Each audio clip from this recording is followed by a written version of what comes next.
क्या किया करते थे कि मसाजिद के पास नापाक जानवर का गोश्त या खून लाकर प्रोवोक करने की कोशिश करते, जज्बात छेड़ने की कोशिश करते।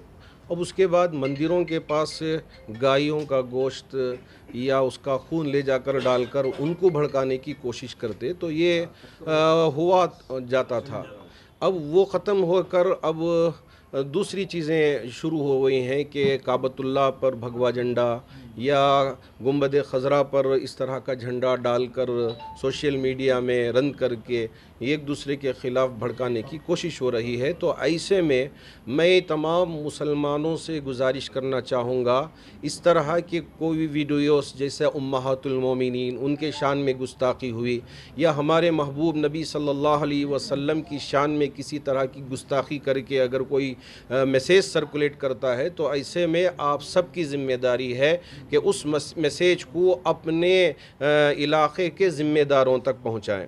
ज़िम्मेदारों का काम यह है कि उसके सिलसिले में वकीलों की एक टीम तैयार करके सिर्फ 7-8-10 आदमी तक जाकर कंप्लेंट लॉन्च करें और वकीलों के ज़रिए क़ानूनी चाराजोई के सिलसिले में फ़िक्र करें।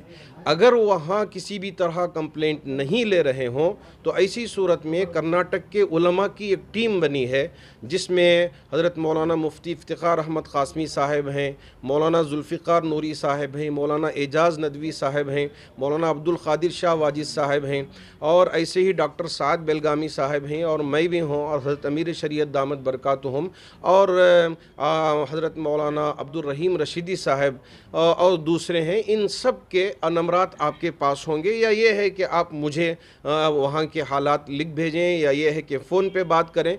तो क़ानूनी तरीक़े से जो भी हम यहाँ से आपकी मदद करना है ज़रूर मदद करेंगे और कंप्लेंट लॉन्च कराने में और कंप्लेंट के करने में पूरी तरह आपका ताउन करेंगे, साथ देंगे।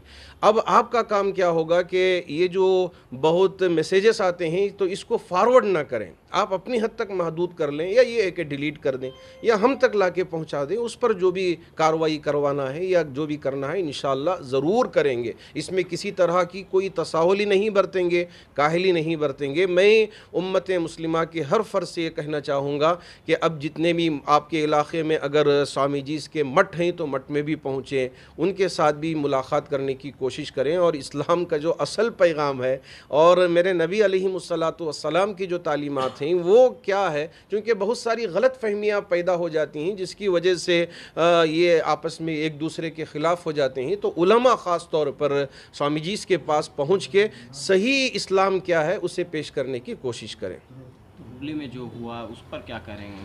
और हुबली में जो हुआ है वो नहीं होना चाहिए था। ये डीजे हल्ली केजे हल्ली में जो हुआ तो उसी की एक दूसरी मिसाल, दूसरी नज़ीर क़ाइम हो गई है। बिल्कुल नहीं होना चाहिए। उसी के लिए और आइंदा इस तरह के हालात न पेश आए, तो उस बुनियाद पर ये मैंने जो बातें आपके सामने रखी हैं कि उसे फॉरवर्ड ना करें और माप की शक्ल में जाकर कंप्लेंट करने की कोशिश हरगिज़ ना करें। कंप्लेंट करना है कानून के दायरे में रहकर, किसी भी तरह कानून को हाथ में लेने की कोशिश ना करें। घटने ಸೇರಿದಂತೆ ರಾಜ್ಯದಲ್ಲಿ ಆಗ್ತಿರೋ ಕೆಲವು ಘಟನೆಗಳ ಬಗ್ಗೆ ಒಂದು ಸ್ಪಷ್ಟ ಸಂದೇಶ ಇಲ್ಲಿಂದ ನಮ್ಮ ಧರ್ಮಗುರುಗಳಿಂದ ರವಾನೆ ಆಗೋದಿಲ್ಲ.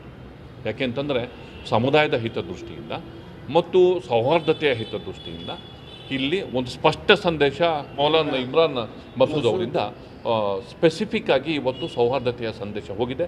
ಇವತ್ತು ಯಶವಂತಪುರ, ಮತ್ತಿಕೆರೆ ಹೀಗೆ ಬೆಂಗಳೂರಿನ ವಿವಿಧ ಮಸೀದಿಗಳ ಮುಖ್ಯಸ್ಥರ ನಿಯೋಗ ಬಂದು ಅವ್ರ ಹತ್ರ ಭೇಟಿ ಮಾಡಿ ಈ ಒಂದು ಅಖಿಲ ಕರ್ನಾಟಕ ಮೊಹಮ್ಮದಿಯರ ಕನ್ನಡ ಸಂಘದ ಮುಖ್ಯವಾಗಿ ಸಮೀವುಲ್ಲಾ ಖಾನ್ ಅವರ ನೇತೃತ್ವದ ಒಂದು ಡೆಲಿಗೇಷನ್ನು ಇಲ್ಲಿ ಬಂದು ಮುಖ್ಯವಾಗಿ ಅವರಿಗೆ ಭೇಟಿ ಮಾಡಿ ಶಾಂತಿ ಸೌಹಾರ್ದತೆಯ ಅಪೀಲನ್ನು ಮಾಡುವ ದೃಷ್ಟಿಯಿಂದ ಸಮುದಾಯಕ್ಕೆ ಒಂದು ಸ್ಪೆಸಿಫಿಕ್ ಸಂದೇಶ ಹೋಗಬೇಕಾಗಿತ್ತು.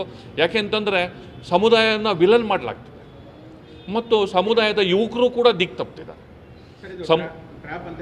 ಹೌದು, ಇದು ಮುಂದಿನ ಈಗ ಚುನಾವಣೆ ಬರ್ತಾ ಇದೆ, ಹೌದು, ಅದರ ಸಂಬಂಧ ಏನಾದರೂ ಕೆಲವು ಕಿಡಿಗೇಡಿಗಳು 100% 100% ಭಾಗ ಇದು ಇದೆ. ಅದು ಪೊಲಿಟಿಕಲ್ ಟ್ರ್ಯಾಪೇ, ಅದರಲ್ಲೇನು ಅನುಮಾನ ಬೇಡ. ಸಮುದಾಯ ದಿಕ್ಕು ತಪ್ಪಬಾರ್ದು. ಸಮುದಾಯಕ್ಕೆ ಸರಿಯಾದ ರಾಜಕೀಯ ನಾಯಕತ್ವ ಎದ್ದು ಕಾಣ್ತಾ ಇಲ್ಲ, ಅದು ಮುಖ್ಯವಾದ ಕಾರಣ. ಆದ್ದರಿಂದ ಇವತ್ತು ಧರ್ಮಗುರುಗಳು ಸಮುದಾಯವನ್ನು ಸರಿಯಾದ ರೀತಿಯಲ್ಲಿ ಅದನ್ನು ನಡೆಸುವಂಥ ಜವಾಬ್ದಾರಿ ಇಲ್ಲಿದೆ. ಇಲ್ಲಿ ತುಂಬ ಒಳ್ಳೆಯ ಸಂದೇಶ ಸಿಕ್ಕಿದೆ.